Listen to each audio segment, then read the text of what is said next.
problema, isang tabi muna natin at i-focus natin yung ating puso at saka yung ating isipan doon sa ating topic ngayon dahil napakaganda ng topic natin ngayon. It's about family.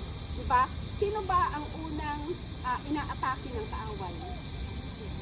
Family, diba? Kaya napakaganda.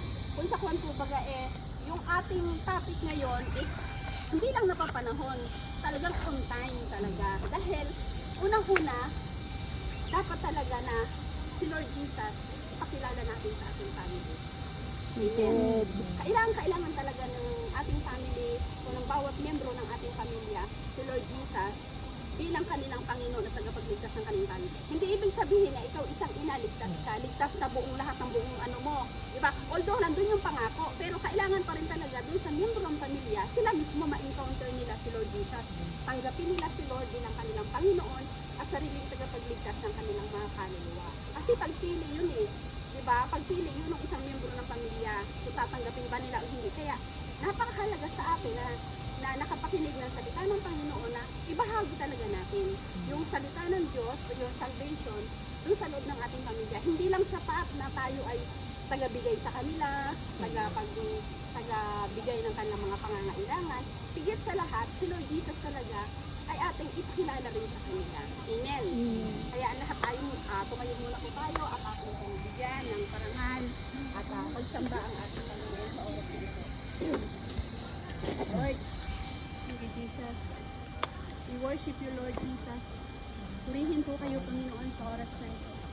Awitin po natin yung ay buti-buti mo, Panginoon, at pangunahan po tayo ni Nanay Esther sa ating opening prayer. Thank you, Lord. Kay buti-buti mo, Panginoon,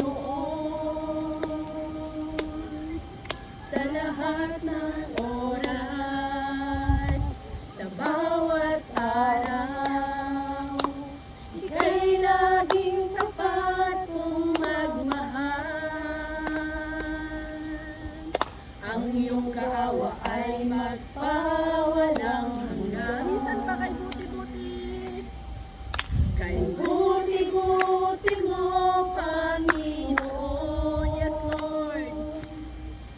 sa lahat ng oras, sa bawat araw, ika'y laging tapat kong magmahal. Ang iyong kaawa ay magpawalang hanggan. Pinupuri.